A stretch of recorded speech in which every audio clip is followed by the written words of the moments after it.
Good morning, listeners. Saturday morning to everybody listening to us right now. Studios of STARR 103.5 FM.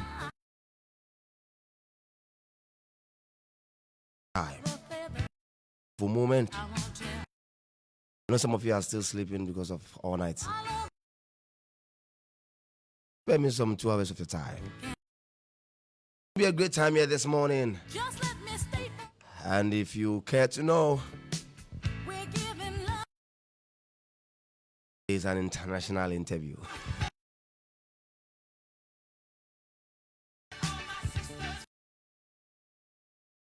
But you know what?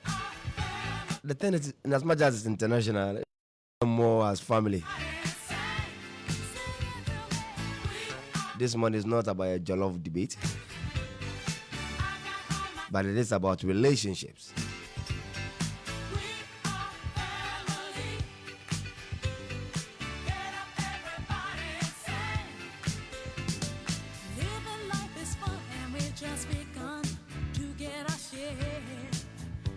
A very good morning to Dr. Kelly Daniels that I'm sitting in for.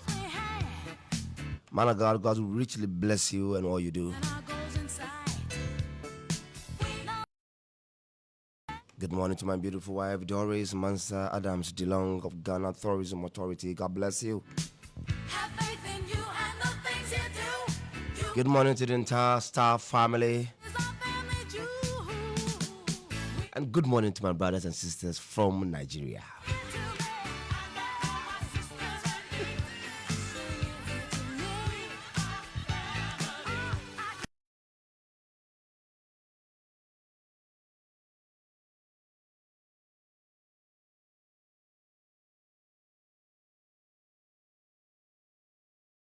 Our listeners, STARR 103.5 FM, thank you so much for listening and tuning in all the time and staying with us as a family.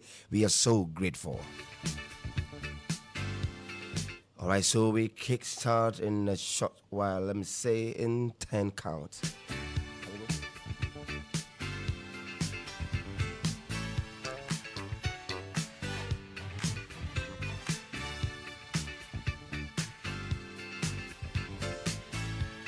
I don't like what the producer is doing. No, he's separating a couple.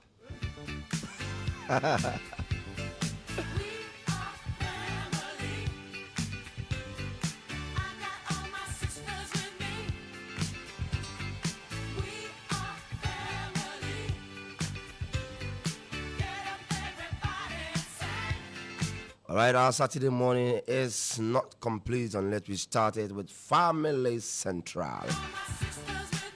For all that we do, where we go, from funeral to parties to weddings. I'm already dressed for a funeral anyway. Right from here, I'm heading to one. God help our soul.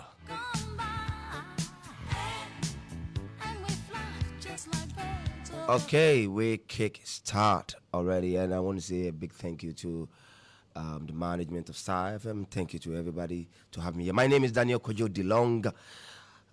You can call me the artist preacher. Yes, that's what I'm known as. And this morning, I'm glad to have a beautiful couple here, and they are coming all the way from our sister country, sister nation, or what I'll call it. It's amazing that we have Togo and Benin, but how we have crushed the both of them and merged with Nigerians is amazing. It's amazing. And this morning we are glad to have wonderful people, a wonderful couple from Nigeria. I'm going to let them introduce themselves and then we kickstart. This morning we'll be going deep into love expressions. What are some of the things that go on in our relationships and what we do, what others do in marriages, some decisions we take. Are we too harsh as parents? Are we too disciplined? Or are we confused in the relationship? Are we too overly concerned when we see red flags and we behave in a certain way? And when somebody expresses their love towards you in a harsh way, do you leave and say it's a red flag? Or say that, no, I need to stay in and make it work? Whatever it is, this morning this beautiful couple will take us through it and make sure that we are well abreast with everything regarding expressions in relationships. All right, let's move to ladies first. Or because we're a couple, the two has become one. I don't know, but let me start with you, ma'am.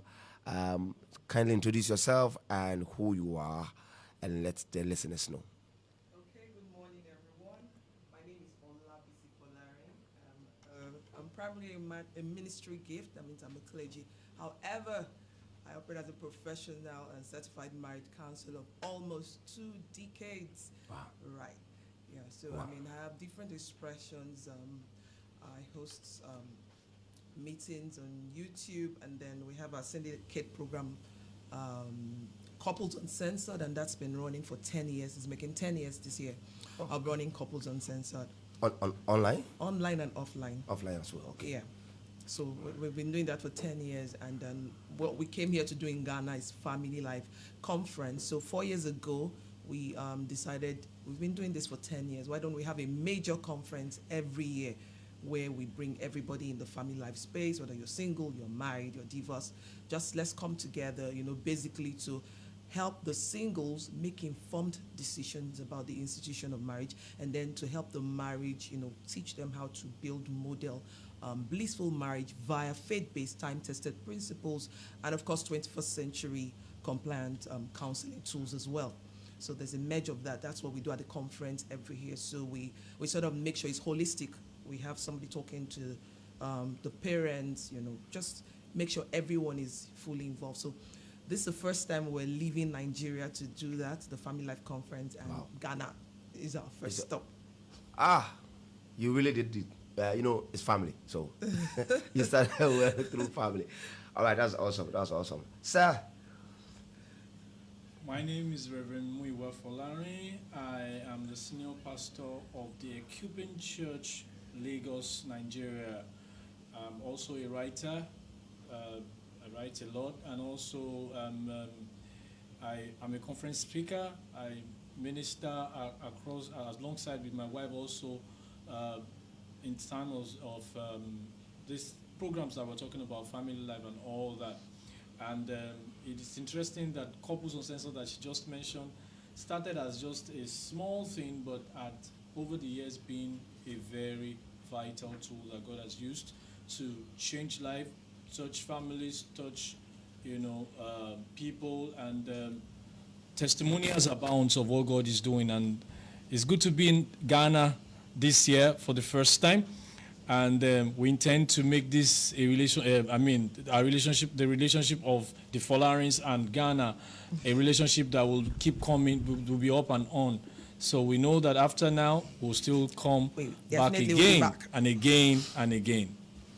Yeah, we would like to have you again and again. Again. Awesome. Wow. We're both authors as well. Oh, you're both authors. Oh, yes. That's good. That's great. Do you have some of your books online, or it's just hard copies? They are hard and soft copies as well. Yes. Okay.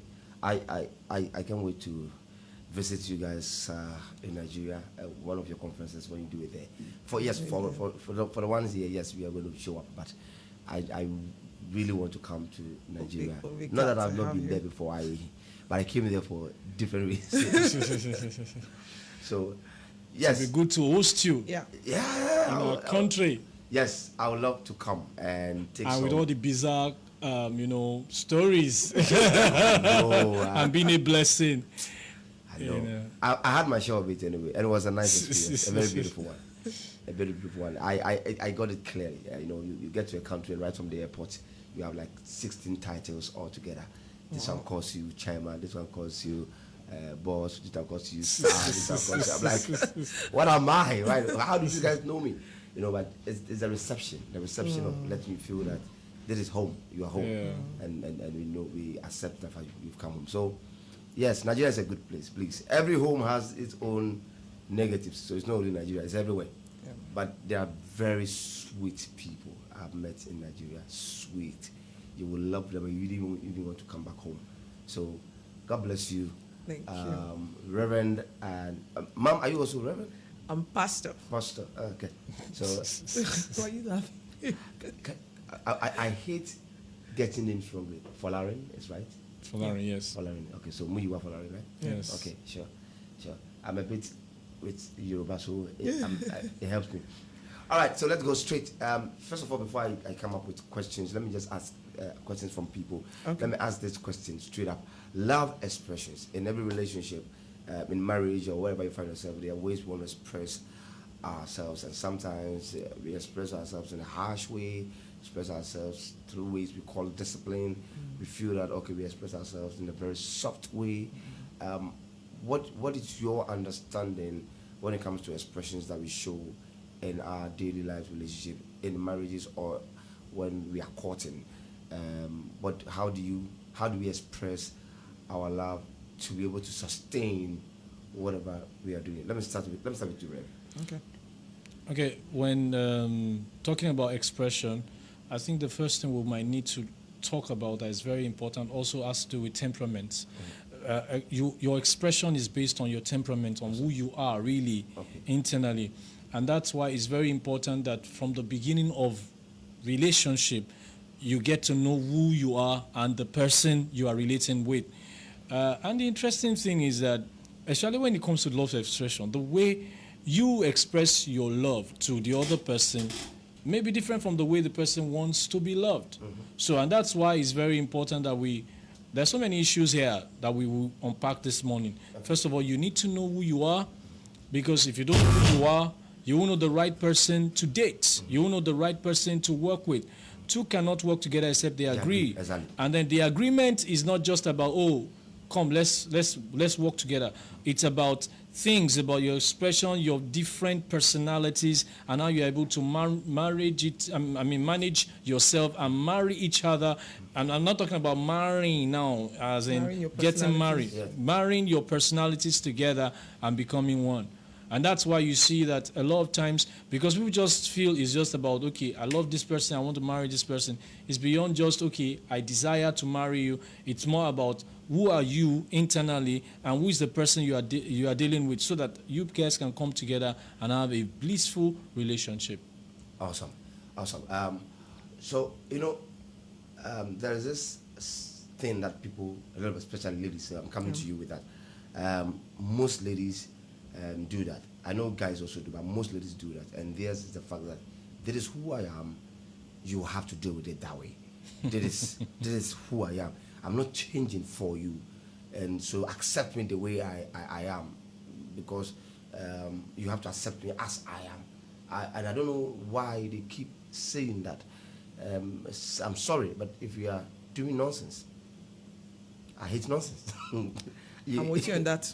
So I don't know what you mean by I should accept you as you are. I feel relationship is compromise. We all try. One must try to be a fool in a way, just to help, so that we build something better.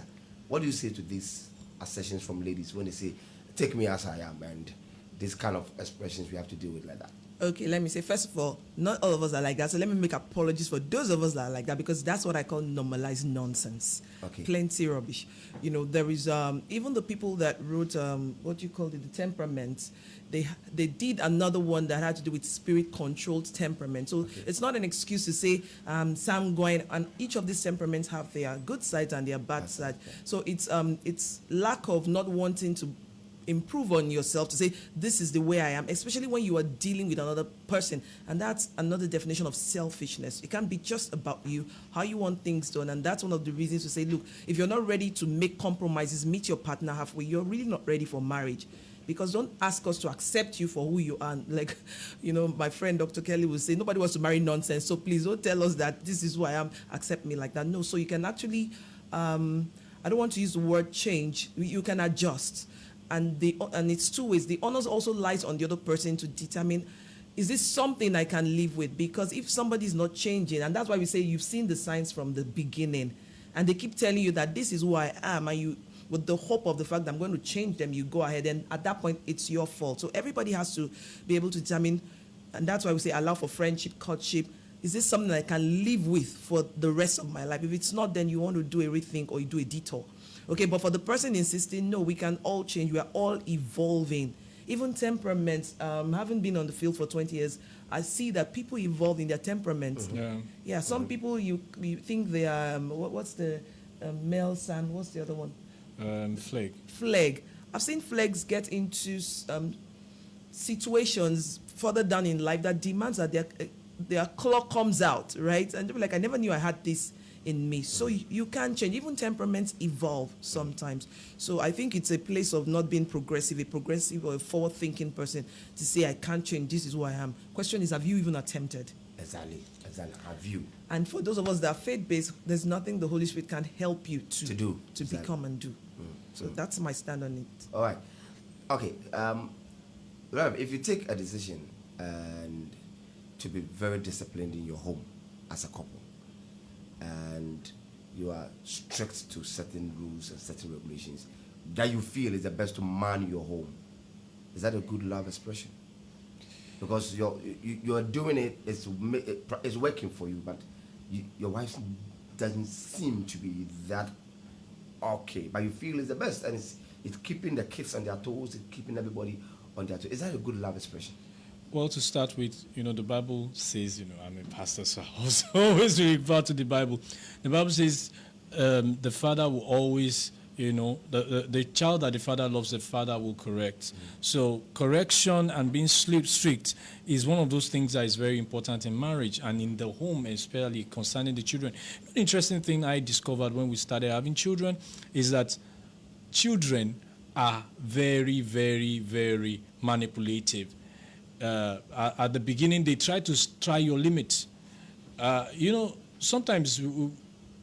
So when the Bible says that I was born in sin and in iniquities did my father conceive me, talking about David yeah. There, the truth of the matter is that that's the reality. You see a child that's just born, is sucking, and at a point begins to, bite the mother's nipple. Who teaches and the child tries to look at the mom's expression.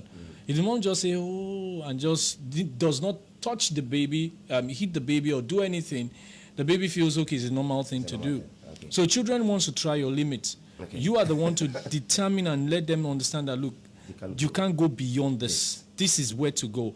And interestingly, when we started, I thought I was the more disciplined one, the one that doesn't want this, doesn't want that. But over time, I discovered that my wife is much more in that. But then, also very important, couples must discuss these things. Yeah. Because that's where the problem is. Children are always trying to look for the softer person. Yeah. And then they will pitch you against yourself. Yeah. Children are very manipulative. I want to say it again. Yeah. So it's very important that both of you discuss, okay, you are the street one, how far is far, and all that. And even when your husband is doing things, is dealing with your children, or your wife is dealing with your children in a particular way you don't like, I think the onus lies on you to look for a time different from that period to discuss it and address it. Otherwise, if in front of the children you are siding them against your husband, or siding your siding your wife, it will be a problem. So you've got to be able to manage that, as a couple, not allowing the children to come in between you, because children are like that. For that one, it's very true. It's very true. My boys will run to their mother when they need something from me. Yeah. And I've had meetings with their mother on it. So when they go, it's like, okay, go to daddy. Say, so go and tell him for me. Say, I'm not. If you need anything from daddy, go to daddy. Very if you important. Need anything from me, come to me. Yeah. Then she told them, if you need anything from daddy, go to daddy. If you need anything from me, go to daddy. He will tell you to come to me. Mm-hmm. If even she buys something for them, she will tell me, I bought this for the kids. When the kids go and say, like, mommy got you something, they're like, you guys are confusing us. Who bought it? I said, why? He said, because mommy says you bought it. I said, okay, you know what? We bought it for them. And I think it's an intentional thing for them to know that it's not one-sided. Yeah. And so now the kids know that you can't go to mommy for anything and daddy wouldn't know. No. Yeah. And you can't go to daddy for anything and mommy wouldn't know. So whatever it is, you better tell the two of them. Yeah. And I think it's an intentional thing that if you do as a parent, it actually helps. But here's a question I would like to ask. Any of you can pick it anyway. Okay. My wife is a super difficult personality. She seems to want to be in control of everything. I feel like she's the husband.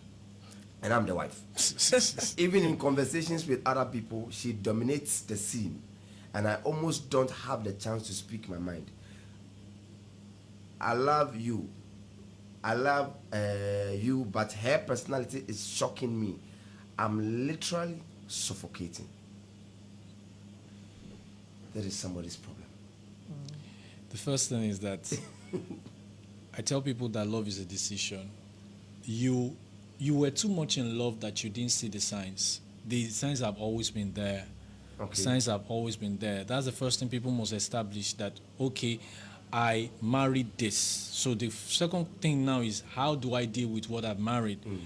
I think, first of all, it's a conversation thing. You guys must talk about it. You guys must talk about it. And then, the interesting thing is that I have an idea of the kind of man that is talking to us. It would be more of a phlegmatic person. And so, I have a problem. I'm also very, very phlegmatic. Most times, my wife may do something I don't like. I hate confrontation, so I don't talk to her about it. But then, the truth of the matter is that you keep suffocating until you can actually look for a time to talk about it. And there are times to talk about these things. You might just need to go together as a couple on a vacation, on a time together, and be open to one another. You don't need to beat her below the belt. There's a way to intentionally discuss what you are feeling. You can't be going through stuff and don't talk about it. As long as you don't talk about it, don't expect the other person to know. The other person may not see it as any problem. But if you discuss about it amicably, there's something we call in relationship, we call fighting fair. All right? The fact that I don't like what you do, there's a way to communicate it. Then that talks about communication in marriage too. Sometimes people get married and they don't know that there's a way to communicate what you want to say. There's a way to say, I don't like what you are doing, and not condemning the person, but just letting the person understand that, look, this is not bouncing right on me. And then, but the way you discuss it will obviously make a difference. I think my wife can best attempt that, because you're talking about a woman, and she's also a strong woman. Yeah. Strong in the right sense. Yes. Please, so I can go home. Yeah. No, but you see, yes, it's good you're talking about your wife, because she's a strong woman, and she's a strong woman, and she can attest to something like this. She can probably do this and not disrespect you. Yeah. She can do this, and we still know that this is a strong woman, but we still see humility, we still see submission, we still see a woman who respects. But if you look at this thing, clearly the man is trying to say that he feels like he's a wife, and I don't know what he means by I feel I'm the wife. I get him totally. He feels emasculated, and a very strong woman can do that to a man who can't also hold his own.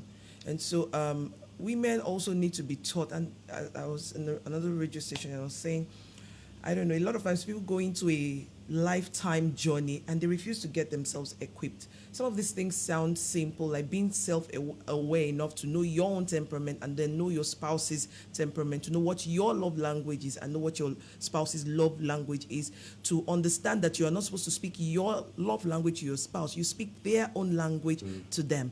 Some of these whole things are all elements. If we'll dissect this issue, as a counselor, you sit with people and you begin to find elements of all of this in all they have said. So they are coming with the fruit. You are digging down to the root. Because when you get to the root, you find something else completely unrelated. But you are able to diagnose like a doctor, oh, this is where this fever started from. You probably picked up this. So I want to address it from the other angle. I think women need to learn that in marriage, what your husband is looking for, like a reverend, that's like a pastor over me, would say, he said, God gave Adam Eve, not another Steve. As long as you keep showing up in that marriage as a man with your masculine energies, this is what you're going to get. 2 men. Yes. And then men, the average man they just want to be, they just shut down, they lock down. And a lot of men need to be taught how to also express themselves more. I know the ones that, like, if I express myself, you either go to the extreme, be domineering, and they're like, oh, I don't want to do that. But I think men need to learn to express more. And then for women, we need to be taught to for God's sake, I know you might be the CEO, chairman. I have two amazing women in Nigeria, and they are very popular. Mrs. Ibukwa Woshika just stepped down from being the chairman of First Bank, which is one of the oldest banks. She's been running her business since she was 26. Ibukwa Woshika is well over 55 right now. Still happily married, not one scandal. Another is STARR Durutoye. Farah Durutoye is another phenomenal soul. You know, she runs House of Tara. These are strong women, and I've sat down to listen to them. And one of those interviews said, you know what? The person that earns the most money in the house is not necessarily the head of the house. The man remains the head of the man. So it means I might be the CEO bringing all the money, but when I get home, you know, I leave that at the office, and I just know I'm here to serve and submit to my husband. And it doesn't mean that I'm being stupid. I bring in my feminine energies. For a woman to be a boss at all, you know she's going to be deploying a lot of stronger energies. But when you're with your man, I think that's what most women, I believe men are not so difficult. A good man, because there's some that are just crazy. A good man, you just need your femininity to bring out the best in him. So for this kind of situation, I'll say yes, like my husband said, you saw the signs, right? You either ignored them or you just felt she'll change. Okay, but so what can he do now, or what should he do now? You should call for a round table discussion, let me put it that way. Talk about his feelings. With a counselor or just the two of them? With his wife, and then, you know, try to help us see. But how he goes about it too, you know, matters. You know, how he goes about it matters. You know, there are some men who have coiled themselves into a shell because anytime they probably try to talk to their wife about something, the way their wife will behave is enough for them to, you know what, I'm not going to even raise any issue anymore. So I don't know. Problems don't go away because you sweep it under the carpet. Whatever problems has to be removed from under the carpet. We talk to ourselves about it. If you don't see any improvement, then maybe you want to talk to your that's why couples should also have other couples that they submit to, defer to, that they know this other person can listen to this person, this mentor. Reach out to their mentors. If you have pastors, reach out to them.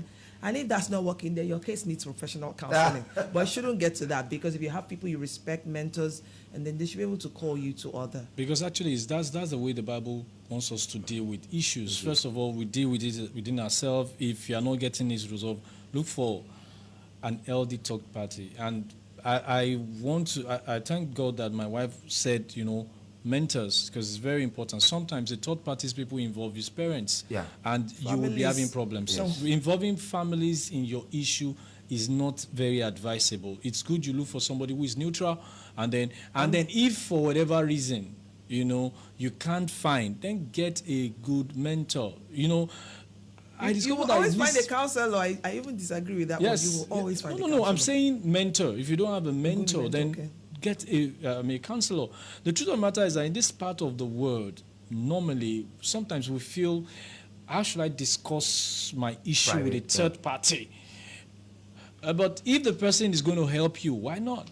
Why not? And there are several good, you know, professionals in this field. In fact, sometimes discussing your issues with your pastor may not be the best. Because they're not really trained for it. Yeah. They're not really trained for it. They are just men of God. And I think that's one correction we need to make here. People think that every man of God is automatically a marriage counselor. So we need to really, there's some couples who come to me and I tell them that, okay, I'm just 11 years in marriage. There's a lot I have seen, but I think for this, it will be best if you go see this person. They've been over 35 years. You are a unique man of God. So, I think we need a not new many men of that God do that. That is somebody's life. This is a destiny being built. You don't just throw it away. You don't mess it up. You don't mess it up, because sometimes they bring you listen to the weight of the matter, and you know that, listen, whatever you're going to give to them is just shallow. You need them, somebody who has the tools as well, who can just work it out for them. And so that when they go and they come back, they come to thank me. After that, when they come to the normal ones, yes, of course, I have some experience. Ones, I can let you know. But these things you are telling me, you need somebody properly who will discuss this matter and it stays there. Because for me, for a young couple who probably might not be so vexed in the kind of situation, it's not that they want to spread what you have said, but they also want to seek advice from somewhere again concerning your matter. And before you realize, it's gone to like 4 people already. And not in a bad way. They are trying to find solution for you. And your matter now gets to 7 people. But if you get to the right person, it stays there. Just the person. And both of you, it's one of the reasons I had to go get certified. Okay. We've been doing this, just on a normal level, but I discovered that for me to be able to reach people outside the church as well, in Nigeria, I don't know about here, they're very big on certifications and all of that. No, it is here as well. And the minute I got to the counseling school, I could understand why. There was so much aspersion against pastors. For a long time, they didn't know I was a pastor because I had to just keep mum. Like, are you guys serious?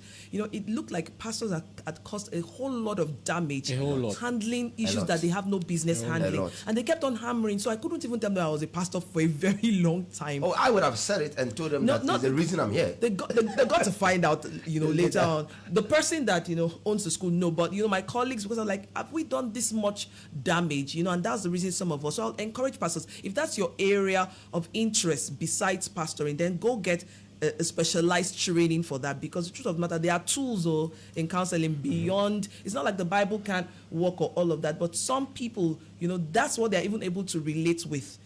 Things outside scripture, because no, you're spiritualizing it. Okay, these are tools. There are times I've sat with couples and you just put them through some psychometric tests. It's clear, they wrote it themselves, the result is there. So it's not like you force them to. Everything is clear. You just explain to them. Okay, like talking about temperament. This is why you guys are having issues. He is this, you are this. Let's run the test. Now this. I'm like, oh, is that it? There was one. When it comes to that, we have a 12-week premarital counseling. I let my husband handle temperament, right? Just so there was one of those couples. By the time we were done, they could tell what the issue was between them. But if you go to a pastor, normally, not a lot of pastors won't think about, okay, let me run you through the temperament test or your love language test. They just want to do it from a faith base, which is not bad. But like you said, that's being sincere, that it looks like this one, you will need people that have the relevant tools. So pastors should know that it's not an aspersion on your calling that you are referring. Yeah. That's why you have professionals in your church. Exactly. You encourage them, you do this. If you have those that they set up a system or a session of your account that has those professionals, or if you have those that have not been trained, take them, send them to those schools so that they're doing a better job. Exactly. For instance, because my wife is also in ministry and she's doing another degree, and I told her focus on communication skills. Let's focus on it. Because clearly there are some people that would never go to a counselor. They see their pastor, they see their pastor's wife, and they admire what they do, and that is where they want to get their counsel from. So let's learn for them. Let's make sure that we are learning for them, because if we don't learn for them, we will end up making mistakes, terrible mistakes, trying to please them and leading them astray. And so most men of God, it is not. And there are tough choices where you need to even ask them to separate for a while. A lot of men of God don't want to get to that point. No, there was this couple that came to me and they were talking, and I said, okay, so tell me what's the problem. And then the guy said, we are always arguing, and because when the guy started, the woman said, no, we are not always arguing. It's because that when I'm saying, the guy, I said, hold on, I was just asking the Holy Spirit, what is this? And the Lord said, it's only one problem, listening. Listening, that's the only problem. I said, can you all calm down? I said, gentlemen, listen, this mouth, mute it and open the ears. No matter what your wife is going to say, don't talk. If you have anything you want to say to it, jot it down. Let the ears be rather opened and shut here. The problem between the two of you is you shut the ears. Nobody's and you let listening. the mouth. So let the wife spoke. When she was done, I said, you are done? I said, are you sure? I said, you too. Close your mouth. You two speak. When they were both done, they were both sitting there watching each other. The wife was like, wait, so that was it? And the man too was like, I didn't know you were talking about. I said, so both of you don't listen. You don't listen. You only listen to respond, not listen to process. Yes, like you don't listen to what your wife was saying. You don't listen to what your husband is saying. Like all of you are just. Reverend Delong, do you know, even when they come for professional, they paid for it. I have to apply this rule. It's now a standard rule in my counseling room. I read it out because you see full-blown adults behaving like babies. Like babies. I said, you know what? In my counseling room, I call the shots. So, sir, when she's speaking, you have to, like you said, make a mental note. In fact, I provide them a paper and bio. Yeah. There's something you say, it's like, no, that's not how it happened. Just be putting it on your paper. Yes. So when I give you your chance to something, you tell me, because We've sat in counseling sessions. One person was speaking person for was 4 hours. 5 hours. 5 hours. And you He sat wouldn't, down. he wouldn't allow us to talk. Because I was... We were to counsel. He wouldn't even allow us to talk. As we're trying to, shut and come in, he would just I needed stop. to understand the psychology behind him. Like, this is who a woman is going to live with. Sad to say the marriage didn't last. And you see, It didn't because last for you more than a year. You see, and because you both are counselors, you had listening ears. A pastor will walk That's you it. out. Honestly, because I mean, Understand? So if you don't have that training, you cannot contain certain people and how they can. But and the counselor will listen because you're paying for their time, even though it's regimented. That was an exception, no Rev. I wouldn't do more than 1 hour, 15 minutes, 1 hour, 30 minutes. I know. And this is something that bothers me that I want you to bring your mind to, Reverend. And I want you to answer this. Okay. Have you paid attention to the fact that our society, I don't know about the foreigners, but I mean, we Africans, especially Nigerians, Ghanaians, we do a lot of things in common. Yeah. Our society pays so much attention in raising the girl child into a woman, and we don't pay attention to men, and we end up raising boys, because there are a lot of boys who have married wives. Yeah. And I've seen that a couple of times. What do you say to such thing? Because a lot of guys, if you get into their relationship, you realize that there's no sense of responsibility, there's no sense of ownership. That you can shallow. Very shallow about leadership. Like there's nothing, and you're asking, what did daddy teach you? Or what did you pick from daddy? I don't know. Because we are all, She should cook, she should wash, manage your life. Because First of all, the man is always, the father is always on my daughter this, and your mother will also come, and instead of saying my son, she will also come. Woman, if you get to your husband's house, you need to do this.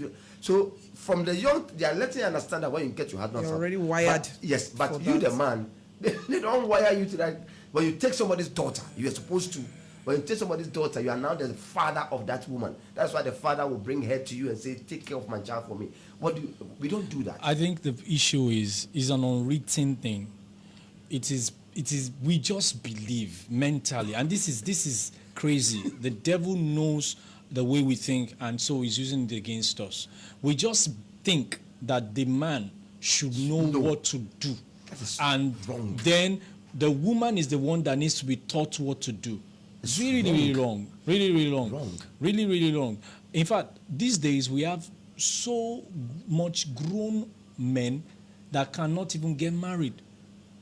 Yeah. Because the women you are trying to look at or talk to, they are much more aware. They have been, Equipped. worked on, equipped, and all that. And you as a man, you don't even know what to do. In fact, it became a bad issue for me as a person that I decided that I'm working on a new book, and it's basically about the man, what a wise man would do. Because really, there are several issues that you see that even as a man, let me just, maybe I'll just say this. When we were courting, when we were start courting, before that time, I used to talk to a lot of guys, we have a guys club where I tell them what to do, how to approach a woman, what to do, this, because I felt that was lacking. But when I got into my own relationship, I think the first time she accepted and said, okay, let's go ahead, it dawned on me that I really, at this point, I don't know what to do. So what do we do? Can you imagine? So, Can you just imagine? So I had to, at that point, and that was the first time I made a sincere prayer, apart from the prayer of getting to know who the person is and all that, a sincere prayer and saying, God, at this point, I don't know what to do. You've got to tell me, you've got to help me. And then learn the rope. Of course, yes, it is one thing to see people do stuff. It's another thing to come into it yourself and then know that, look, the sincere truth is you don't have the truth, you don't know what to do, you need to learn. And then I also feel that parents, fathers also, also, when you talk about fathers and, what they learn from daddy and all that, also, we should also be real that several people came from a dysfunctional family. Exactly. That the fact that they are together, that the husband and the wife are together doesn't mean that it's a functional family. That's another thing. Because, when we want to talk about dysfunction, we see it from the paradigm of maybe the guy is raised by a single mom or what and all that. That's not just it. Sometimes people are actually in a home, but the home itself is dysfunctional. They are just together because they say, okay, because of the children, we don't separate. Exactly. A lot but of we are people, yeah. So when you see a lot of, some of these things are even picked out from the family.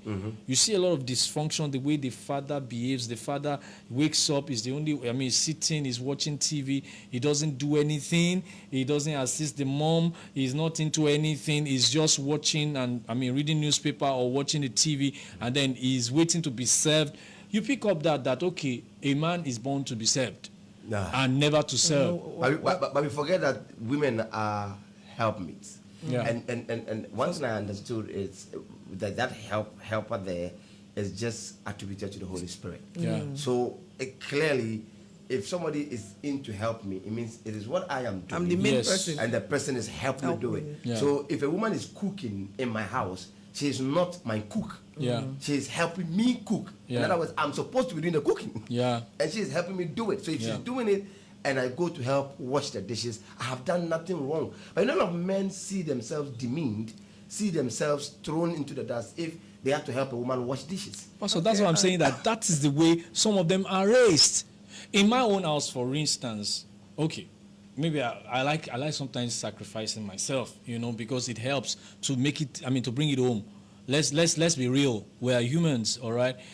In my own family, being raised as almost like the last born, I'm the fifth born of 6, So my sister, the younger one, never stayed with us. It was always my elder brother and all that. So I was like the practical last born at home. I washed the plates for a good number of years. All right. So mentally, I just felt that now that I'm going to get married, I should never wash plates. So the first time my wife will ask me to do a few things, I'm like, are you sending me on an errand? I'm the man of the house. Yes, a whole me. A whole me. But over time, I discovered that, look, and that's also why we're talking about, love languages. My wife's love language is act of service. If you want to get her to do anything, serve. Be there. Get to make sure things, you help out. Yes. One way or the other. By the time you have done that, you have won her. But, if you don't do that, and then you now want her to, no. Don't worry. So Like, for instance, at the point I discovered when we got married, that my wife is very, very clean. She has an obsession for cleanliness. Everywhere must be sparkling and all that. And for instance, we are coming from church. Yes, we try to leave the house clean when we come, but when we come back, she feels it's not too clean. So she's trying to clean. I have to borrow myself brain that, okay, instead of getting upset that when are we going to eat and all that, I have to tell myself I can cook. So as she's cleaning, I'm cooking. By the time I'm done cooking, she's done cleaning, we all eat together. And I don't see it as a problem. I'm gonna eat the food. You're gonna I'm gonna eat it. and you enjoy it, right? Yeah. Awesome. Because we got to understand that, look, there's no, this thing is not straight jacketed. We're in the 21st century, so contemporary traditional roles in the home are not that fixated anymore. Because even women are becoming breadwinners. Sometimes you get home before her, she gets home much later, right? So there are ways to these things. It's either you get a domestic staff that can help out with some of those things, such that you don't feel burdened. But truth be told, if a woman is a chairman of a bank, sir, let's be real. You don't expect her coming in 5, 6 p.m. Sometimes they come at 9 p.m. So what's going to happen if you come earlier? The kids are there. And you're grumbling that you're not. There's no food. She could have made all those things available in the freezer. So maybe all you need to do is just to warm, or you get somebody in the house. There has to be a balance, and it's about discussion. They say that. Anyway, I don't want to deviate. There's a couple I know now. The man doesn't eat leftover. No, not leftover. Are we still doing that in 2025? He doesn't eat food the next day. Everything he has to eat has to be fresh. So Fresh. You cook for him today, and he doesn't eat from any hand. It has to be his wife. Okay. So, and these are the most annoying time that I had to tell him in the face. I said, you know what? You are heartless, you are wicked, you are selfish. So you don't need to tell me that. I will tell you that. You know why? Because you are freaking not working. Oh. You are home. Your wife is a senior nurse. Come on. She's on shift severally. I think so. She's getting a cook for you in the house. So what's the problem? You say no. It has to be her food. She wants to cook and put it in the fridge, on the freezer, so that you just warm it when you want to eat. You say no. You always want fresh meal. So your wife has to be taking day offs, and comes. And these people are living in US. These are Ghanaians living in US, not even in Ghana. And so the wife calls me, and the man, and it's on a conference call, and I told him point blank, I said, let me tell you, you know what? Let me take your wife off the line, and let me take man to man. Right. You are wicked. You are selfish. I don't know which home you are coming from, but you didn't get it right. And I cannot accept the fact that your father was like that. If your father was like that, then he didn't train you well. Hear me, sir. What you are doing to the woman, you'll come home one day and she's not there. Yeah. It's just a matter of time. And don't come crippling her, because you, as I'm talking to you right now, you are not working, but you're in a pastoral school. What are you going to teach? So that's terrible. So sometimes you just need to let people understand these things once and for all. But like I'm saying, but they can't understand it, and that's why we're really advocating for premarital counseling right now. Because you see, some of these things are taught in modes like the school I run. You know, we let people know where you're coming from. You're a product of sometimes your birth order. The way you're all a product of how you were raised, where you were raised. Now, so there is a model that ensures that by the time you have answered these 12 questions, and they're not just 12 questions, what is this? There are 12 questions covering every aspect of human life, and they have like sub-questions under them. By the time you're done, you're leaving that school with a blueprint. I tell them, write the vision, making play. So it's both of you that arrived at this decision. When it comes to childbearing, okay, like this situation, what's going to happen? What do we agree that we're going to do? So that when we get married, look, we have already thought about these things. You know, people just hang their heads. They just want to do the wedding, forgetting about the marriage. People all they are thinking of all is the money and everything, the glamour. So because honestly, for some people, it's an ignorance issue, Rev. They don't know better. That's what they saw their dad do. So no, but the woman is teaching you, the man, if you be only humble, she's teaching you when she says, babe, can we plan? I'm 3 months pregnant. Can we plan? Your father has not probably taught you that when you get to these things, you plan. You are now in the marriage. And the woman is saying, can we? Because women normally, they go through these stages before their parents, their father or their mother will share that story. Why more men should go for premarital counseling? Because it's also an issue to get an average man to want to. And I tell the woman, that's where you have your negotiating power.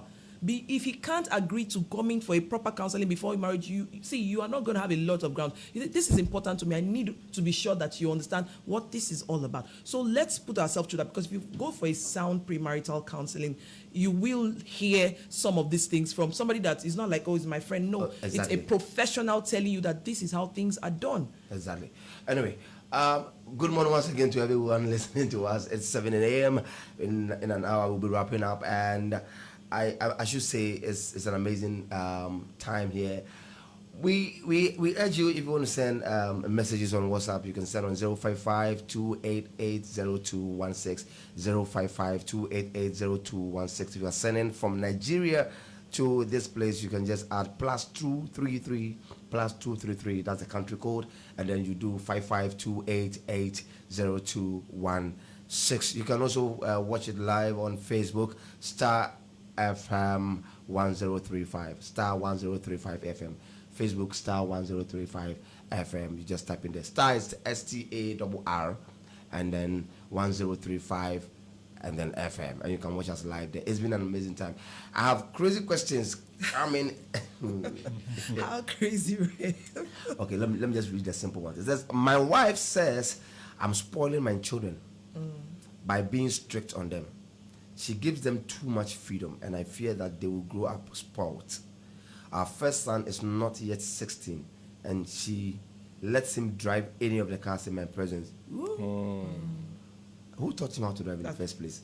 I feel like I can't control things because my wife is the breadwinner. Okay.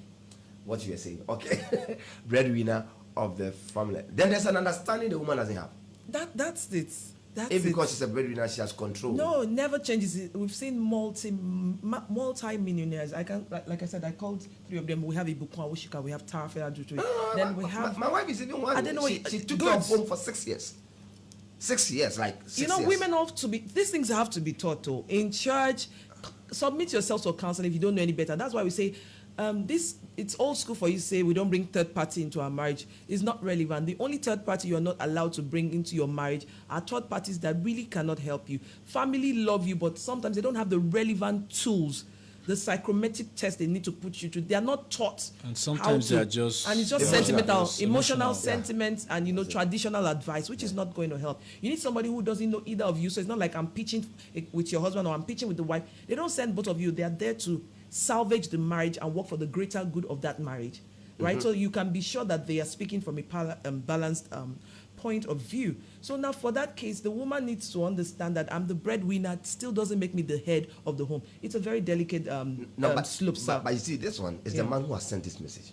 Yeah. Okay. So how would this man, because 16-year-old driving any of their cars tells you the kind of home they're coming from. It's a rich home. It's a rich family. And so now the man feels useless. And you see, this is where the fear comes in. The fear comes in where if the boy in that house is seeing the father being in a way emasculated, downplayed by the mother, he makes a vow in his head that no woman is there. And so whoever he meets to marry, he has an abusive mentality already. Yeah. Even when you want to suggest something to him as a husband, he comes at you, hey, you want to rule over me like what my mom did to my dad, What do you tell this man? They're already creating... I believe men should have male mentors, people they can speak to, they defer to, because this is what I've discovered in my years of counseling. It doesn't matter what you tell a man sometimes until he hears it from another man that he respects or has seen that has results. Most times he doesn't. It's the same thing maybe a woman has been telling him. But that same thing a man will tell him, or and it's looking like a fresh revelation. It look like a fresh revelation. I'll be like, but what have I been saying all this time? So I think men should learn to have other men that are older or are more exposed, or mentors that they can talk to. Now, do those people, are they Christians? Do they have authority over them? You can submit that to an authority figure over you, because it's a dicey case. He's not working if I got that case right, and the woman is working. So that is his fear. No, he might be working though, but okay, because the woman is the boy said the woman is the breadwinner. Yeah, exactly. So I think, see, a man has to also be taught to be the man in his home. Do you understand? And I think it's a foundational problem. It's something you have allowed this world that's become a monster. Because at this point, all you can suggest is, can we go for counseling? Let's hear a third party out if you think I'm being too harsh. Okay, Rev, will you confuse it for an expression of love from the side of the man? When, like what Mommy is saying, when the woman was trying to do all these things, he felt he had to just, because I love you, let me just allow it. Because I love you, let me just allow it. Will you look at it from that angle? The truth of the matter is that you don't complain about what you allow. What you permitted. Whatever you permit, you don't complain about it. Exactly. The sincere truth is that, of course, at this level now, it has gotten to a very critical whatever. So if it's here now, then you might you may need to actually escalate it. And when I say escalate it means that, look, come to a conference with your wife and say, look, we need to discuss this thing, and then get a solution. And then if she's not listening, look, for this marriage to work or for us to continue, we need a third party. We need to submit these things to counseling. Otherwise, we cannot continue. The truth of the matter is that sometimes in appreciating the fact that the woman is working and all that, you don't want to rock the boat. And sometimes the boat must be rocked for there to be a change. So, I mean, sometimes it will be a rude awakening. But don't you think sometimes there's a fear of what I will lose if what I stand to lose as a man, looking at but maybe, just maybe, he feels he might have not achieved anything yet to get out of the marriage, or to, because he feels that with what the woman is, because because this woman can just say that, listen, it's either this or you get out, because you are not bringing anything to the table. You are still going to lose everything at the end of the day. You brought in an angle that's so powerful, that the son. So already, if you guys are not careful, you are creating a dysfunctionality already that is beyond your. Tell people that will be generational. Yes, that will be generational. So why do we want to continue? So when you talk about bringing the losses to the table. That's why you have to sit in front of a professional counselor, because those are the cards she'll play before you. Sometimes we make you write out your own answers. Like, what do you think you will lose if you walk out of this marriage? And what do you think you will lose if you remain? Put it down right in front of you on a piece of paper. Sometimes it's that simple. When they read it, then they are able to make clear-cut decisions. And for all you care, even the woman may not want to lose the man. Yeah.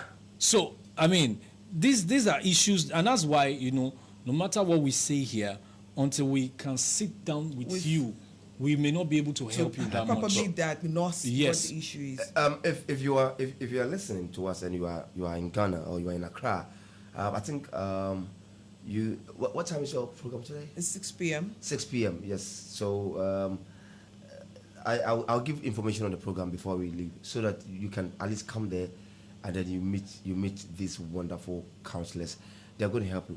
I'm going to read this, and I want us to tackle this not as men of God and women of God, but I want us to tackle it as a total neutral person, religious free, faith-based free, and tackle it as counselors. Okay, sir. Because my answer is a straight no. And I know when I start reading, you all start shaking your head. So that's why I want us to tackle it. I'm cautioning before we start tackling it. Can I keep a man friend though I'm a woman of God? My husband is not the sex type, and he feels I'm asking for too much. We've been married for 5 years, and I'm yet to have my first orgasm. I need my sexual needs met. Simple. Reverend, do you want to go? Can I just be frank? Yes, be frank. First of all, not as a pastor. No. Okay. As a normal man. Okay. First of all, the man has not submitted himself to knowledge. He doesn't know. Period. He doesn't know. There's this thing about sex sometimes that annoys me. And, women are taught generally that you are supposed to satisfy a man. That's the major thing. Traditional. Whenever he wants it, he should just give it to him. Whereas there are women also that are more even sexual than the man. Mm-hmm. And so, for a man to be satisfied, he just releases. It may be 5 minutes, it may be 2 minutes.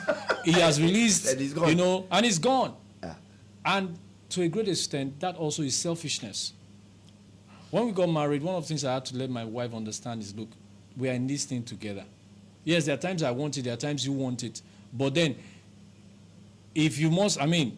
what's the joy in, I don't even know, maybe some men know, what's the joy in this thing if at the end of the day, I'm not feeling it? She's not feeling it. So she's just there doing it for you. What's the joy in it? There's no joy in it. I feel like a man when my wife responds more. When she responds, I'm there, she's responding, and she's enjoying it. So, these things are also issues of knowledge. There was a case we handled some time ago, that the guy felt that, the woman is not responding to him. And it's because at that point, the woman has shut down. Okay. She had shut down because at this point, look, it's just like all that you want is you want me to you don't just sleep with me and that's it. And then you get your own orgasm, you get to release, and then you just leave me there hanging. So the woman shut down. But at the time we started counseling, we discovered that the problem basically was that the man doesn't know how to do it. The how? But he said, I know how now because I have 3 children. We have 3 children. So that's what he thinks. Yes. If we don't know how come about the fact that we have children? Okay, and men should be told that the fact that you get a woman pregnant doesn't mean you know how to do it. You need to learn. You need to learn. And we shouldn't be shy about it. We shouldn't be over religious about it. And we don't talk about this enough in church. That was why I wrote Sex Uncensored, the book.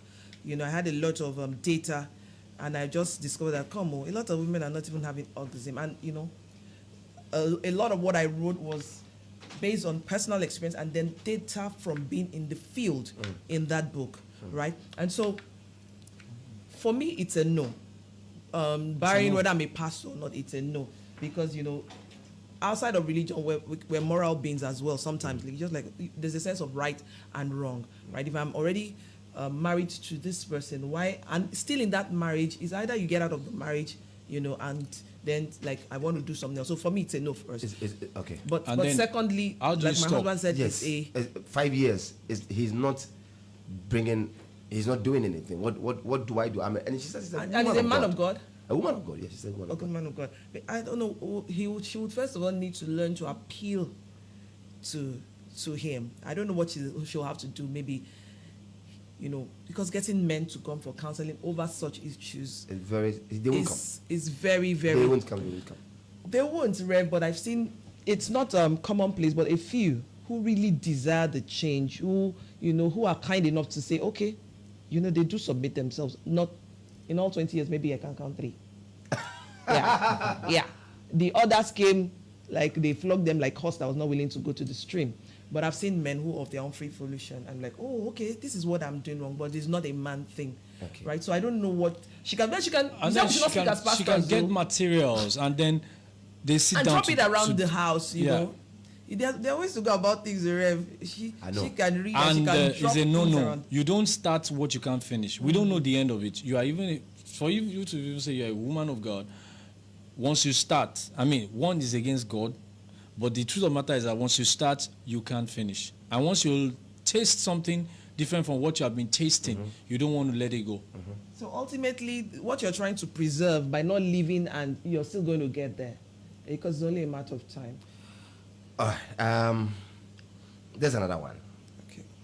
My wife keeps too many male friends, and I found out that she calls them pet names and entertains flirts. She said that the way of life she has to live as an actress is to keep the job coming. I love her, but I don't trust her. She always wants to have her way. So the wife is an actress, and she feels that the way to make this work out is always have people around and build this kind of friendships and relationships. And she gives them pet names, and she's very flirtatious with them. And he loves her, but he doesn't trust her because of... The first thing I will say is, did you know what you went in for? That's the issue. Sometimes when you say things like this, it seems as if maybe you are not... You're being too harsh with it. Yes. No, You are not compassionate, but that's the truth. Because my wife will always tell you that I know what I came for. I came for a pastor and an actor. This is what I came in for. So I don't expect my husband to be home all the time. There are times 3 days, 4 days he's gone. He's shooting. He's back. He goes to minister. He gets home around 1 a.m. I will go to work by 6 a.m. I must be out of the house to work. I can't go and preach with him and come home at 1 a.m. So I definitely cannot go with him. His PAs will probably go with him. And he comes at 1 a.m. and sometimes he comes, he wants to take some tea and biscuits before he rests.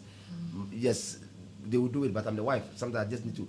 And so when you ask, I say, I know what I signed up for. It's not like I entered naive. Yeah. What? God, like I was saying, what do you say to this? don't complain about what you permit, because but I mean, you're already married now, so what do we do? For some people, I keep saying it, it's an ignorance issue. People don't even know when they've crossed the lines, or they think it's not a biggie. I mean, nothing's going to go wrong, and that's why part of what we teach to pre-marriage is boundaries. There are certain times of the night that is not quite right for you to be calling a married person. Yeah, because night times, some kind of music around sometime, it sets off emotions, and there are things you shouldn't be found doing. But should the partner pick the call, even if somebody calls? Because the partner picking it also sends a signal. Yeah, I mean, that's why you should let people know, honestly, even if you pick it the first time, let them know, oh, I'm just picking because we've not had this conversation, but usually I wouldn't pick calls outside, after this timeout. You need to put your boundaries, and people would respect them. So you can pick the call and say, oh, okay, I'm just picking it up this one time, but once I'm home, this is not the time to call. Anytime from now, I don't pick up calls. And people, honestly, if you set your boundaries, people would respect them.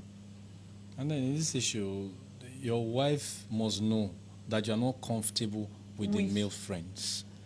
You're not saying she should not have people, acquaintances, but friends.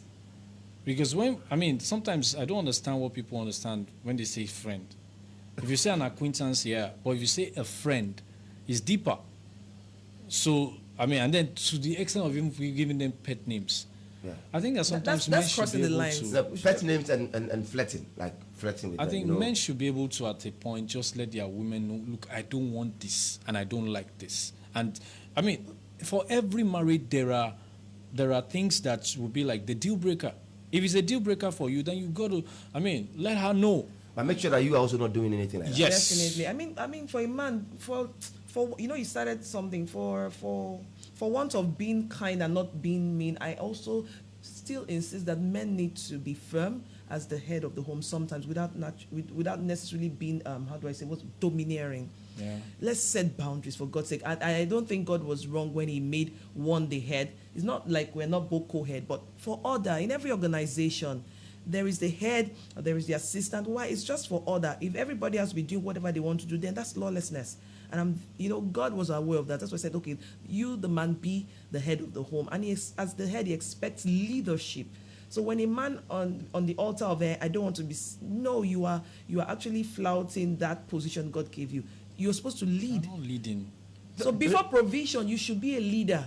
Don't you think most of these men, for the fear of losing the woman in the early stages and wanting to marry the woman at all costs, intentionally close their eyes to some of these red flags? Because I'm not sure this guy never knew that the wife as an Had actress those sentences. was doing that with friends I agree with you, around sir. before he got married. But You see, probably the deception of she will change or we will change them is still a thing in 2025, and I don't know why. Yeah. You can't change anybody. You just feel the person will change. that brother picture, whatever.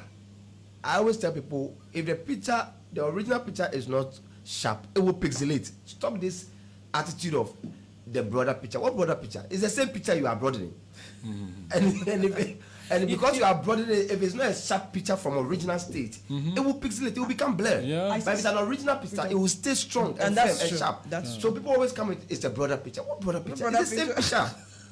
It's the same picture, you are just enlarging it. And if So- you're not careful, you're enlarging it out of oblivion. It just becomes so blurred. Exactly. So most people I feel most guys are scared of losing the woman at that early stage. We are courting, and if I tell her about this flirtatious behavior and everything, she might just say that, you know what, I'm an actress, you have to deal with him like this. If you can't, then please let's not marry. And because he's scared, Better. Then better, let's But go that- separate ways. but people don't. That's why you said don't Rev, you complain said, about what you permit. but you spoke about love.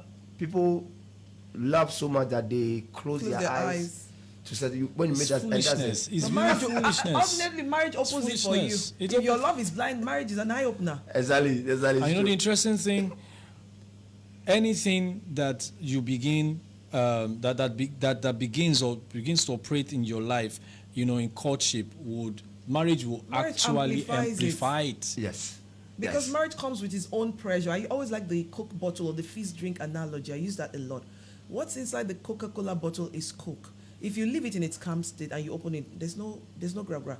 But when you shake it, talking about pressure, my marriage will come with its pressure. Life will come with its pressure on that marriage. When you shake it and you open it, it's a whole eruption. Now the question I ask people, what the content in the Coke bottle before the storm, is it still the same content that was there Yes. after the storm? Yeah. It's telling you that, look, marriage will only amplify what is already in a person. So you want to ask yourself, I tell people, what you can live with in a person must be higher than the things you can't deal with. The things I can take away my eyes from.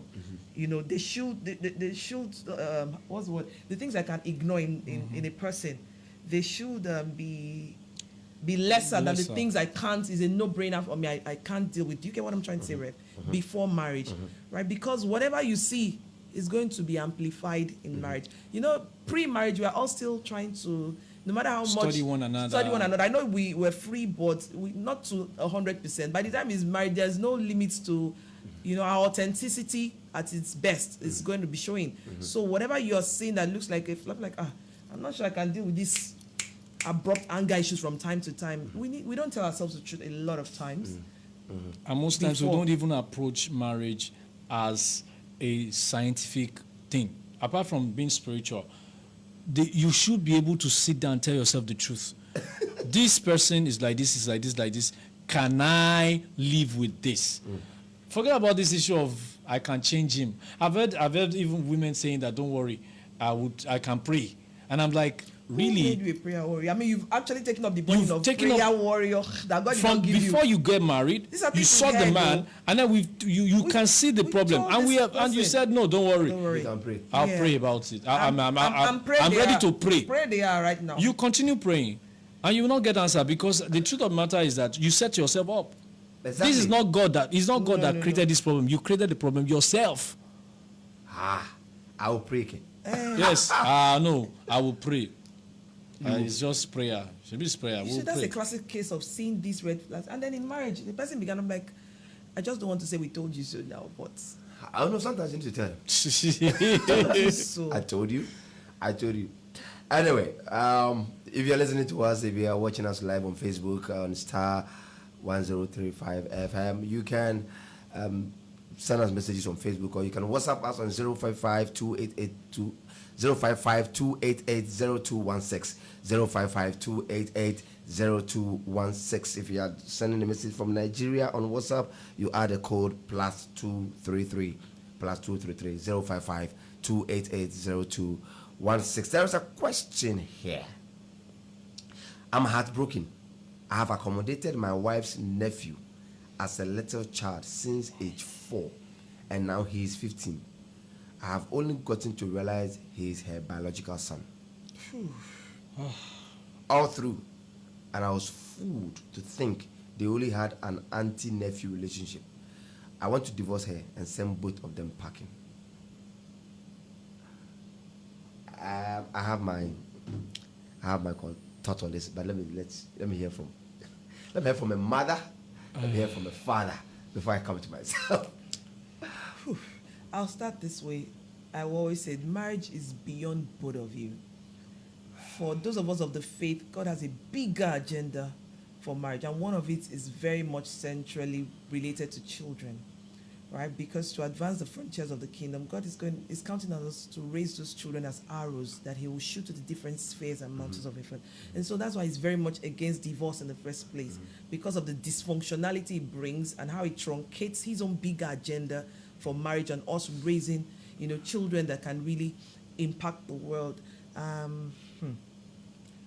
So that's an innocent child there. If you say since 4, that means that child knew nothing about it. I'm not sure the child knew that the man. Probably you didn't even tell you. But what does the child want to complain that for? Yeah, of course. I'm sure even till the age of 16, the child probably doesn't know that the man.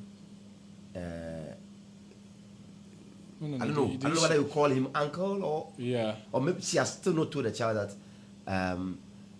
this. I don't know. I feel the child is not in the know. I believe so too. Yeah, I don't know. I feel the child is not in the know. Maybe the woman. But women can be very secretive. It's so scary. No, it's so scary. So it's people so scary. think. So I always don't want to give my wife the chance to. Not the chance. The conducive environment to express herself. I don't want her to have any means of trying to keep something hold from back me. because They can be very, very secretive and very. So I open up. I open up on anything for her to know that, you know what, you can talk to me. We can, yeah. And so my wife always tells me, babe, I don't have any friend though. My friend is you. My best friend is you. My confidant is you. And I'm okay. I'm okay. So sometimes she calls me like, I want to have a talk with my friend, and my friend is so busy taking care of check members. I think your friend is coming home. So that you don't need to go look for somebody. Your friend is coming home. Your friend is coming to you. Your friend is.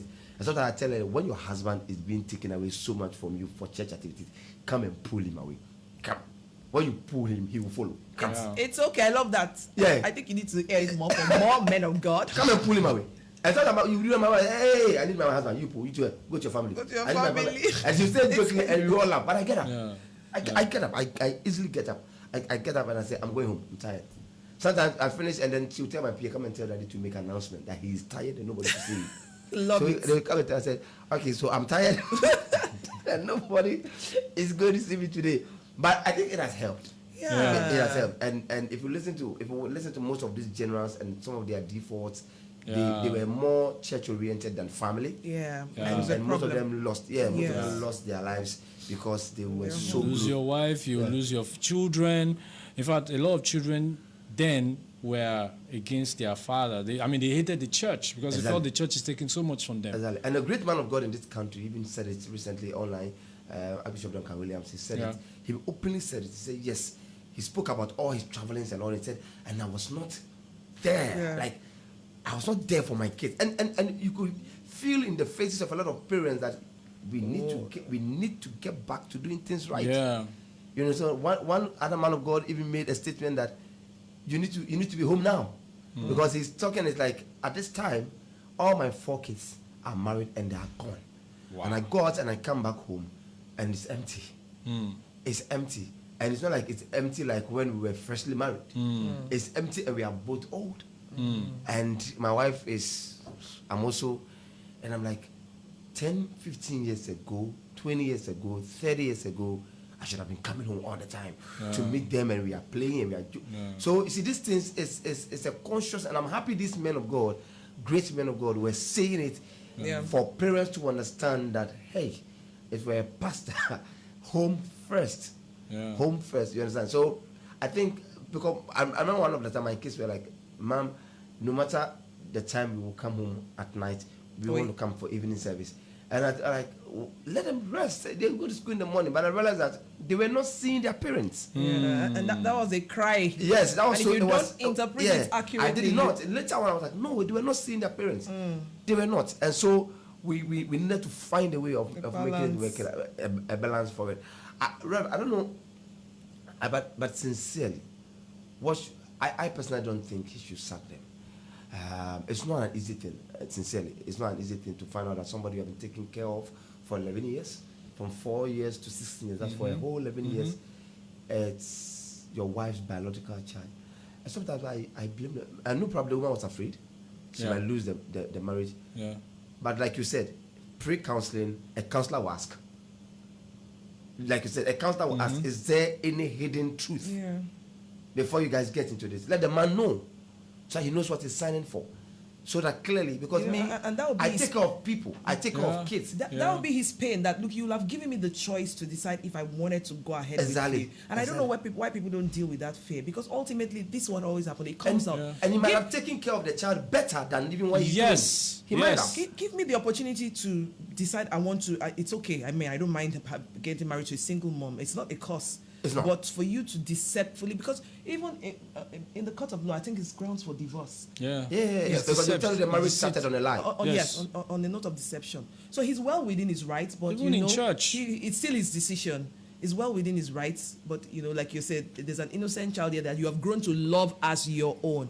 So the decision still lies with him. No, not at your own. No, but as your wife's nephew. Okay, as your wife's nephew. So you are just doing that because that is your wife's nephew. Nephew, and that is I get it. family, extended family. Family. Yeah. And you want to So do on it. that grounds now he wants Yes, to. but so I'm just doing it.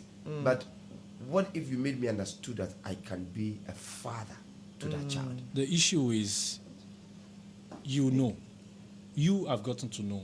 Have you confronted her with the truth? Because you see, Does she know before we that he even talk knows? about I'm divorce, I'm sure. I mean, then I think the best thing to do is to get counsel. Get first. counselors first, because I mean, looking at the child will be innocent in all this, and we don't even know whether you also have children already. But- Okay, so and if what it- will happen, as what will a- happen as to a your couple. children? Yes. Yes. Okay. What happens to your children? You want to divorce her, or you leave them with her, or what? I mean, you don't want to just create Because unnecessary. even in hardcore cases of Yeah. infidelity, I mean, an aspect of professional counseling is infidelity recovery. Not too common, but we've had couples who there was real infidelity issues, and through counseling, it's not usually a thoroughfare process. They bounce back big and better.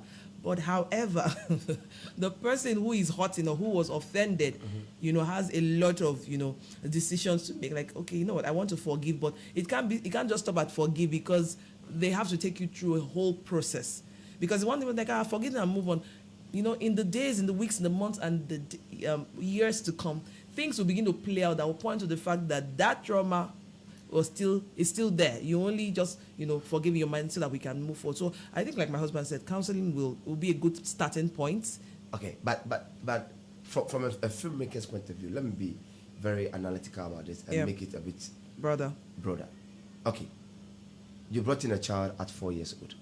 We are married. We also probably start to make our own baby. So let's say plus or minus, if the child is 16 years now, we married for 11 years, and the child is 16 years now. Maybe our first child is maybe 10 years. Let me just put it that way. Our second child is maybe 8 or 7 years. And our third child is 4 years or 5 years. So let's have this 10, 8, and 5 years kids, 3.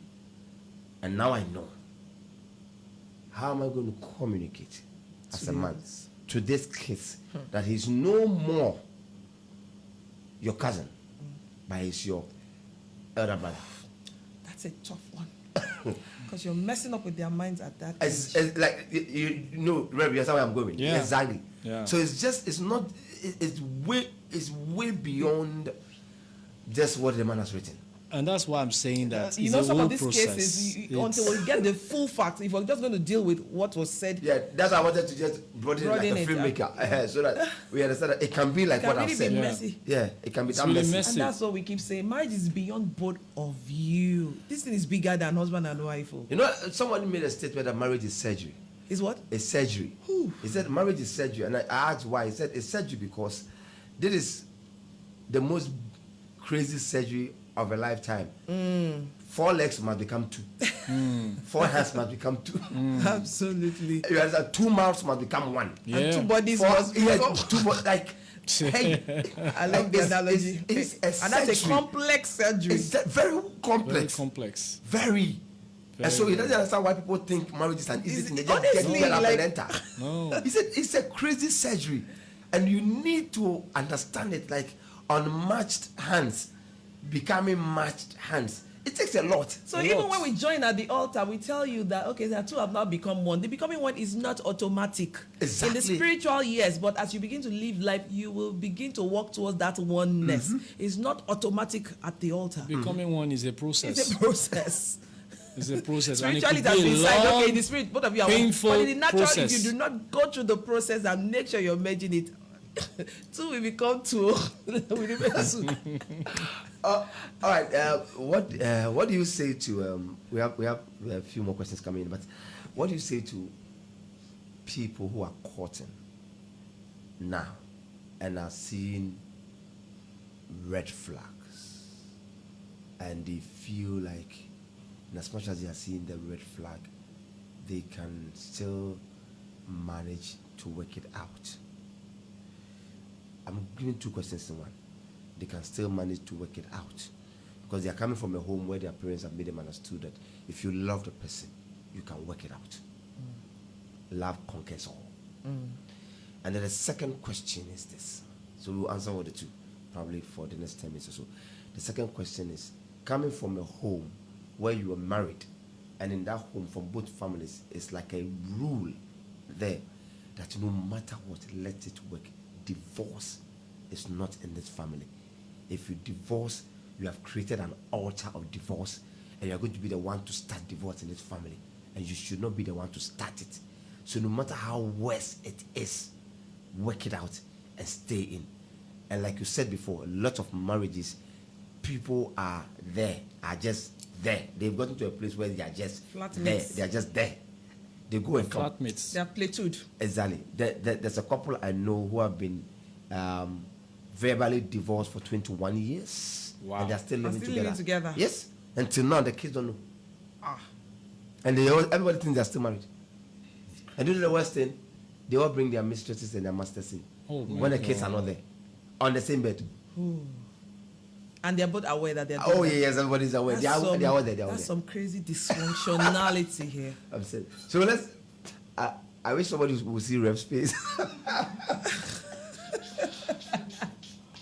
They're seeing I'm just see his face like overwhelmed and overgasted. shocked at What?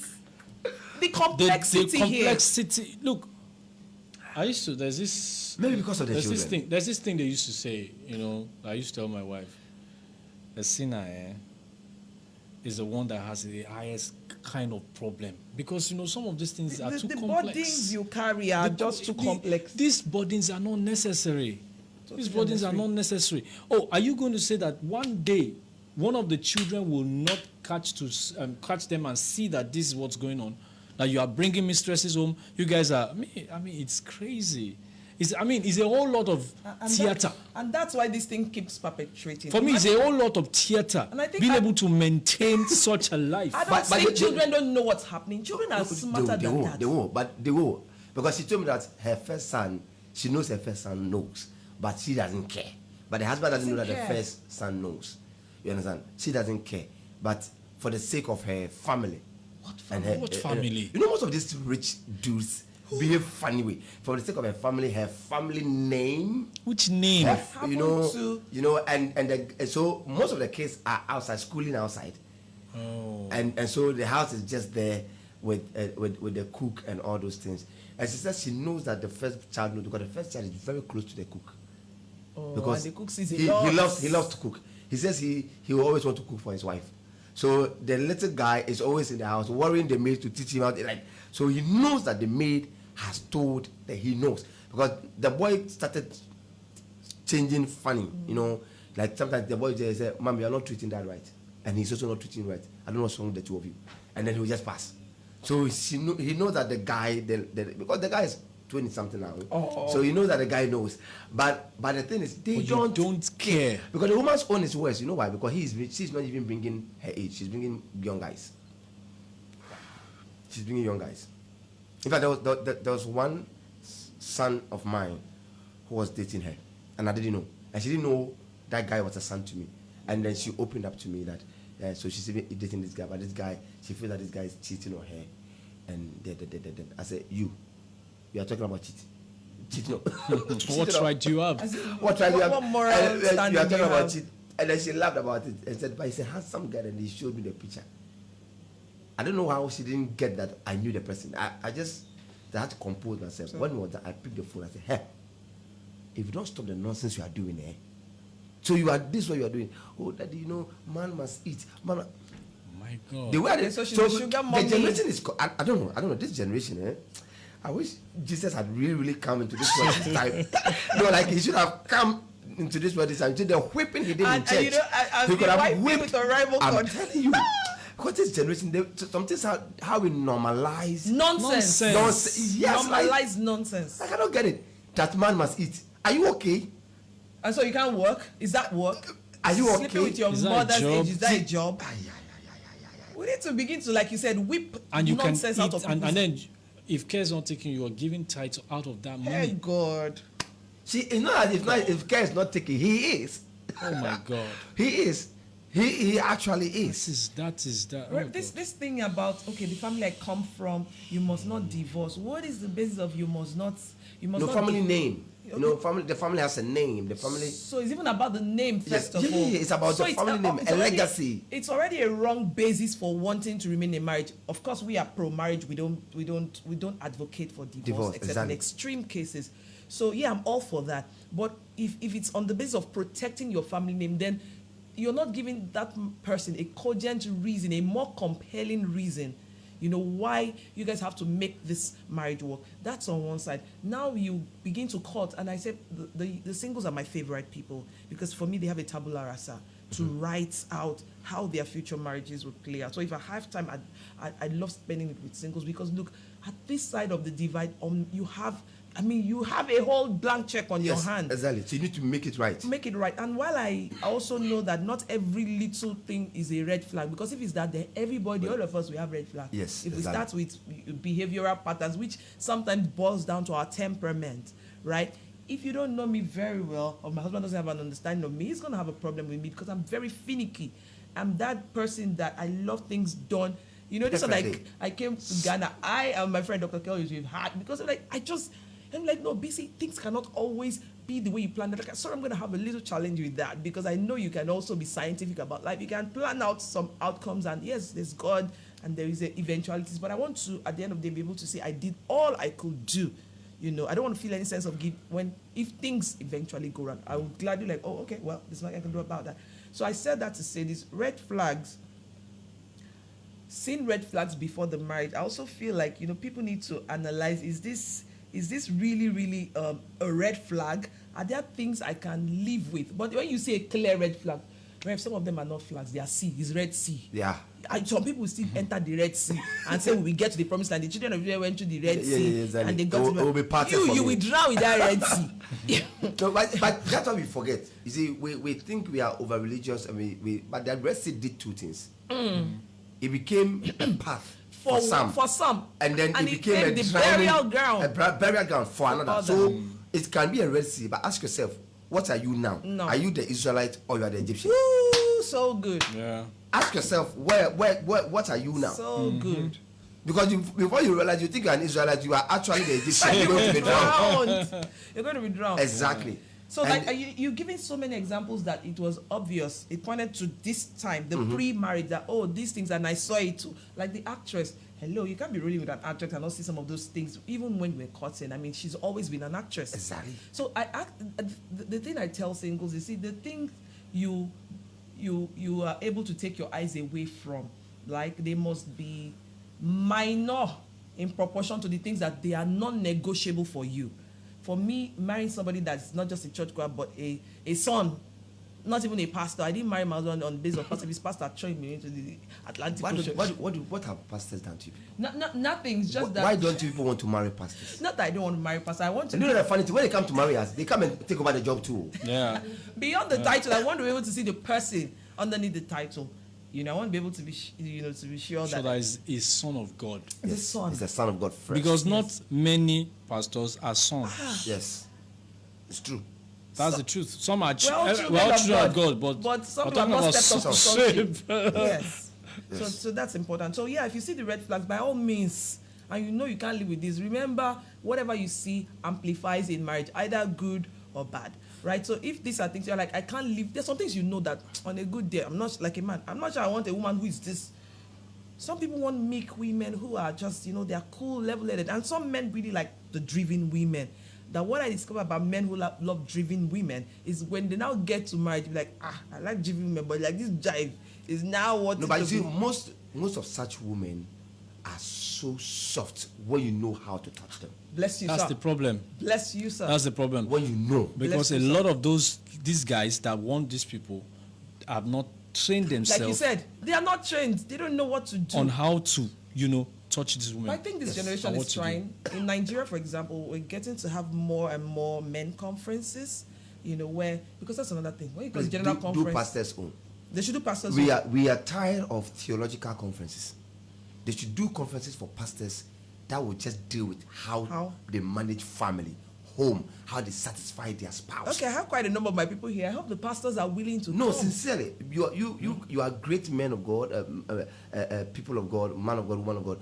You should do one designated for only pastors. Pastors. Because I'm telling you, taken homes it. are ruining, and wives are in those homes just because my husband is a pastor, and I don't want people to know this is happening, and we don't want to do any divorce thing. But sometimes when this thing escalated, then we all get to hear about it after all. In fact, exactly. what you're saying, I really understand. I have a friend that is in the UK, and one day the wife called me, and the wife was saying a few things and told me that I know that your friend, my husband, respects you.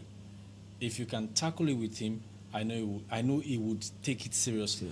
But then also to tackle it and not, and then she doesn't want me to let him know that she's the one. Exactly. So at a point I was a bit careful, because how do you just come on a man and begin to talk on certain issues that it's only the wife. Yeah, Yes. you'll be Yes. wondering where is this coming Yeah. from? Did you see something? Is this word from knowledge or word of and then knowledge? she was even saying that they have a group of women like that are married to pastors, and they have the same complaint. Struggle. A lot. So with Man of what God. you are saying, You have I to do understand. this. It's something we have to do. Exactly. We will. You We'll have take it to, up. because see, a lady called me. She was crying, and the reason is that she has twins, and these babies are not even up to a month or two, and she's with her mom. She moved to her mom's place because of the kids.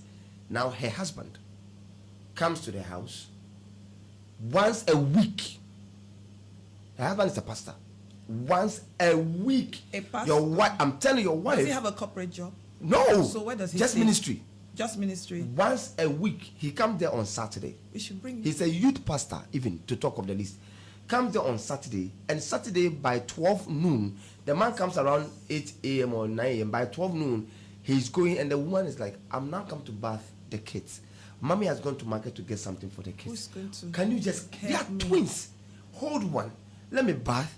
And then, you know, And he the guy refuses. says he has to go and rehearse, what do you call it, church stewards or whatever, and have meeting with church leaders, and then, and like, He doesn't have an He assistant. doesn't have, no. you know what he said? He said the wife is stopping him from doing God's work. That's Really? a lie. Yeah. We need to bring him to the market Those square and things- flog what him. What is the And first flog work? him. The first work is your family. What? And Yeah. that's why I say let pastors know this. You have to do this. It's a Doesn't- lot of women are not talking. A lot of pastors' wives are not talking. So we think that everything is okay. And I'm It's telling not. you, people out there, in fact, majority, I'm a pastor and I'm saying this on authority, and every true pastor will understand what I'm saying. Majority of the men of God you go and carry your marriages to for them to counsel you are worse. They are worse.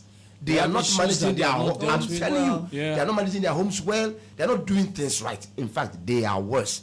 And their wives have shielded them enough, because some of you will leave the church the very day you know what they do at home. So the wives have done a lot of shielding. In fact, they have become one of the 5 levels of faith when it comes to our warfare. And they become their shield of faith. And shielding them, because if these women will speak, Ooh, Shabakaba. my wife is on a pastor's wife's page. Sir. Sometimes when she shows you the things people are writing there, and these are not just ordinary women of God, they are people we look at, Up to. very up to, and they are in pain, but they can't say it Sir, I have because they a- must sustain a marriage. For church members to know we have the best of marriages. So please, after this one, it's a personal appeal for me. Yes, Do sir. it. Will Yes, they sir. come? Oh no! You see, do it. You just, even if you cannot do it, most of these pastors probably will be, maybe their egos not let them come. Oh, You it's can a do big it. thing, sir. You can make the podcast. By the end of the day, you are doing it. Okay. Okay. Okay, we'll take it Yeah. The up. challenge will take it We'll up. take it Yeah, up. I think because since we are both people of God and then counselors, we have all those, rope it in and let's help people. Because you see, if we don't help these pastors, they are messing up marriages. Oh. Yeah. They are. My ears were full when I went for my counseling school. Exactly. They are. Like you pastors, the pastors are messing up the whole thing. And for a long time, they didn't know I was a pastor. Like, I'm not going to allow you people know that I'm a pastor, because the things I heard in Yeah, counseling school, yeah. like, and they need to come for counseling. A lot of pastors are messing up.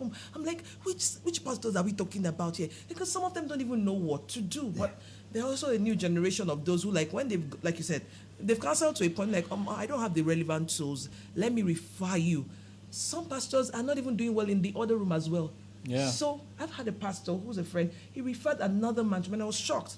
You know, I would have thought he would refer to a male counselor. He said, no, I know this is an area of specialty for Pastor BC. And he referred, and the guy came.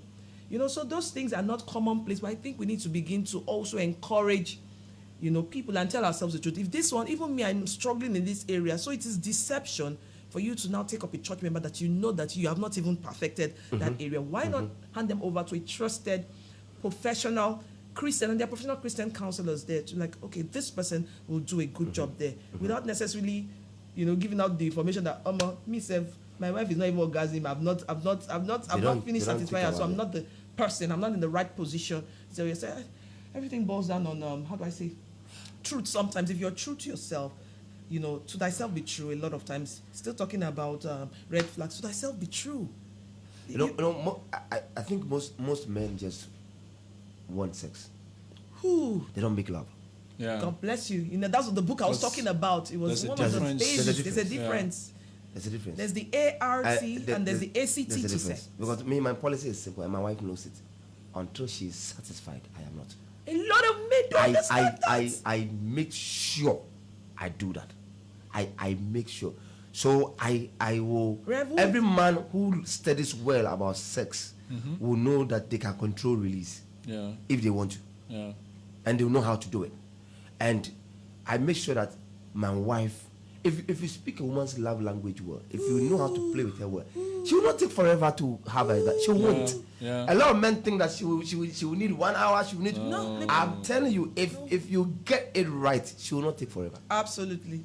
So we need to teach Absolutely. these things. And then there are even two dimensions of the woman Yeah. getting. I mean, these things are not. There are so many things that. It's a knowledge problem. It's a knowledge I want people problem. willing to learn. I It's a wrote a book knowledge on problem. that specifically. You see, It's a all of knowledge these things. problem. It's ego. I belong to a group. Sorry? It's ego.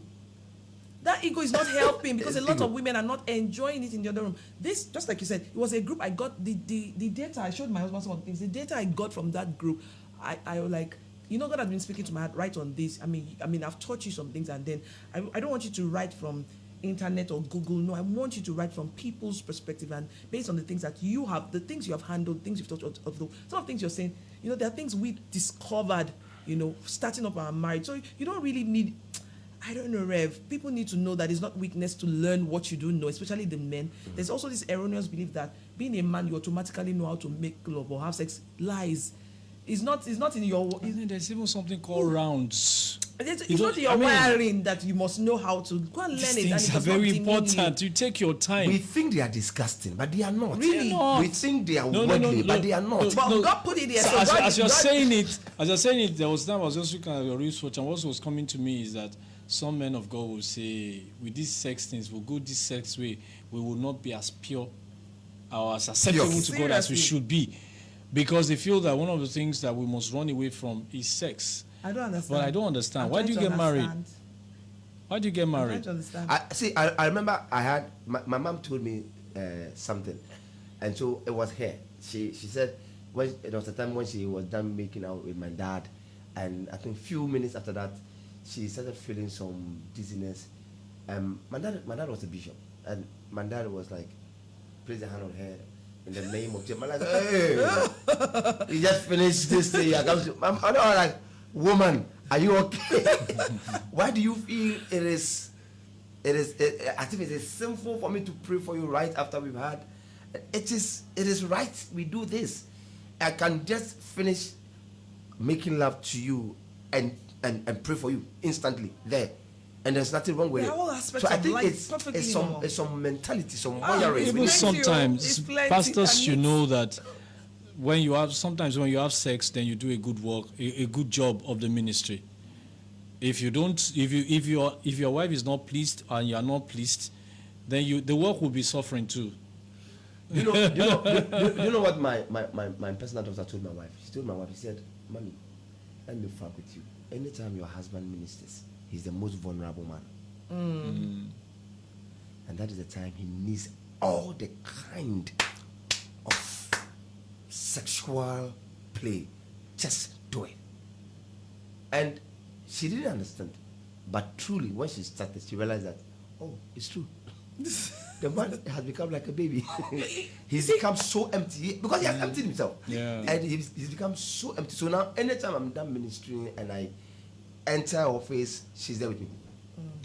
Fantastic. Because you have become vulnerable. And when you become like a baby, Yeah. you just you make mistakes, a lot of mistakes. So she's there to make sure things are done properly. And it's like, and she makes sure that I get straight through the house. Okay, better. So that we get it. Said she'll tell my daughter, Adelaide, you have to massage daddy's feet for him and blah blah blah. Or so that she does it herself and all that. I always say that it's too much, but she has grown to understand that this is what comes with the work. And it doesn't mean that I am a sport. You know, that's knowledge in African mentality that if you know about sex, we're a sport child. No. Oh, that's another mindset that No, obstructs sincerely, it, yes. yes, in marriage. No. Yes. So women don't want to even turn it loose completely. No, because they think that when you Like, start you talking about start it, thinking they're that like, I'm a slut, and where did she learn all of that from? I tell people, you see, you are. Okay, let me not go there. Ren. Thank you. Let me not go All there. right, listeners. It's been a wonderful time here and I love expressions, and we've had a good time here. We have just some few minutes to wrap up, and I want to say a very big thank you to Dr. Kelly Daniels, an amazing person. This what do you call it? This evening at 6 p.m. if I'm right. Yes, Yes. please. We're going to have Love Expressions, first edition, right here in Ghana. Yay! Yeah. It's called the Kingdom Love Expressions, and it's going to be this Saturday, that's today, Yeah. 12 at 6 p.m. And you're going to have Dr. Kelly Daniels there Yes. himself. And you're going to have our own mommy, pastor Folarin. But what's is let me mention the name right. I know I can Olabisi. Is it Olabisi. Olabisi, right? Yeah, Yes. Olabisi. All right, so Pastor Olabisi Folarin, and then we have Pastor Muiwa Yeah. Folarin. I hope I'm mentioning the names right? Yeah. No. Yeah, so yes, they are all going to be there. And if you have been listening to us, great speeches coming from them, great thoughts on marriage, great thoughts on relationship and things, great things they have been saying. And I personally think that wherever you are, it's not too late. It's not too late. You can reach them. I'm going to let them put out the social media handles and how you can reach them so that you can probably send a message or something if you want to see them this evening. Are you available for that? Yes, please. Just so that people can come. And you just have to open your ears to listen to things. People have crazy stories. Yeah. People have crazy stories Crazy. that they are living with. You know, there are things that you expect that they can.